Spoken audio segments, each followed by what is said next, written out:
Welcome to another installment of the Chronicles of Gadgett and Caddfael, a series of stories told to me, Toshmifune, by Brother Caddfael, a gnomish monk who has retired to the Tian Monastery, and his amazing adventures with Gadgett, a gnomish engineer who has a knack for getting involved in some real mysteries around Azeroth.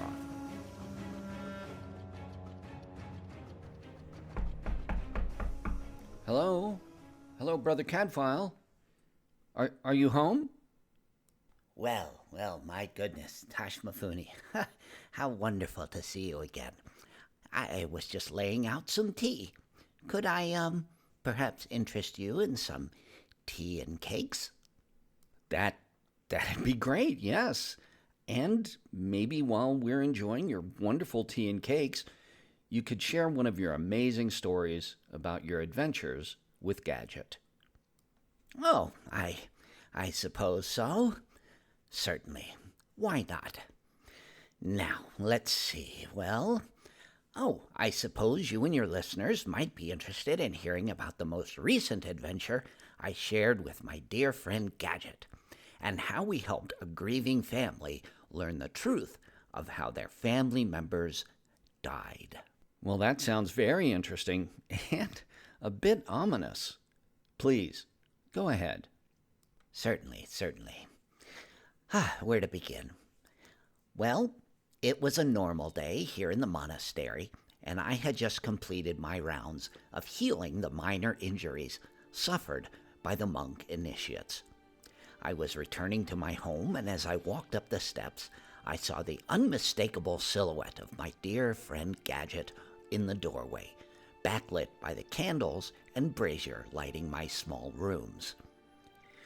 "Where have you been, Caddfael?" she said in an exasperated tone. "I've been waiting for simply hours." "Making my rounds as usual," I said. "And how have you been, Gadgett? I haven't seen you in quite a while, and I had no idea you were coming." "No time for catching up," she said, tossing me my cloak and hood. "A mystery is afoot, and I need your assistance." And as usual, I found myself swept away on another one of Gadgett's investigations. "So what's it all about this time, Gadgett?" I asked as we rode to the Shrine of the Seven Stars. "And more importantly, where are we going?" "Kul Tiras," she said, "where we are to discover the reasons behind the death of one Lazy Eads and his two sons, John and Eric." "Murder most foul?" I asked. Gadgett rolled her sparkling blue eyes at me. "Let's not jump to conclusions, Caddfael, but I'll tell you what I know so far." Gadgett then shared with me that she had received a letter from the widow Eads asking for her help in uncovering the truth behind the deaths of her husband and sons. At this point in her career, Gadgett's powers of investigation had developed a reputation throughout Azeroth, so it was no surprise to me that she had received such a letter. "And you took the case immediately because it was so unusual," I said. And I sighed and asked, "Pro bono again, I suppose?" Gadgett gave me a sour look. "Caddfael, would you suggest we profit from a widow's pain, especially one who lost her loved ones in such a mysterious manner?" "I suppose you're right," I answered. "And what was the nature of the mystery?" Gadgett went on to tell me that the bodies of the three victims had been found floating over a deep pool in the middle of Lacy and Sons Rigging, a small but prosperous sail and rigging business in northeastern Stormsong Valley. They clearly had not drowned, but were quite dead nonetheless when discovered by the family.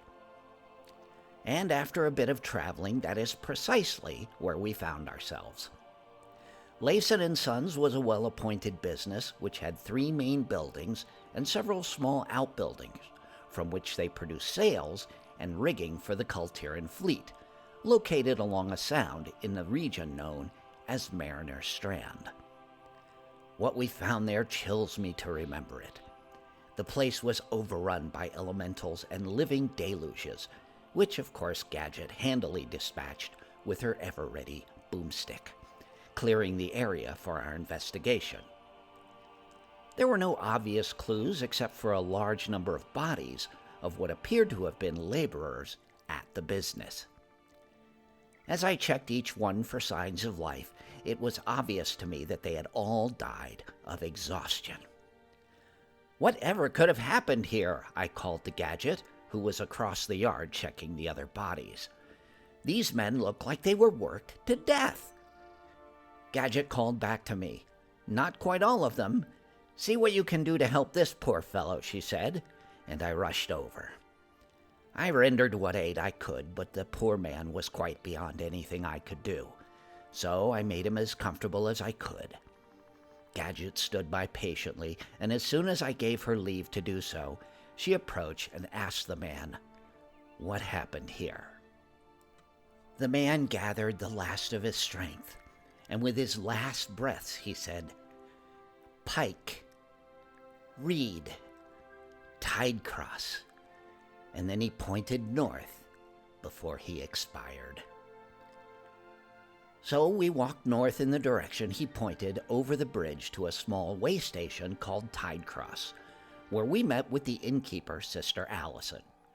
She told us that, of late, most of her custom had come from adventurers traveling to and from two nearby locations, Port Fogtide and the Brineworks, where fierce fighting was going on between the followers of Lord Stormsong and the many heroes who came to the region. If I was to guess, I would say this has something to do with Brother Pike and his search for the missing Kul Tiran fleet, we were told by Handyman Gareth, as I assisted him in his effort to render aid to a small group of Tidesage defectors resting on rude cots in a small shelter. Where to find him? If he is anywhere, it is probably in Brennidum. Follow the road south till you see some waterfalls on your left. You'll know you're near Brennidum then. We hired a couple of horses and rode to Brennidum. Evening had fallen, and the road was lit by charming lanterns on posts along the road, and Gadgett's pink hair and fair complexion glowed in their light as we passed by each one. Before too long, we heard the roar of a large waterfall to the west, and knew we were close to our objective. As we approached the town, Gadgett said to me, "Caddfael, let's approach this cautiously, shall we? Don't blurt out why we are here. Leave the questioning to me."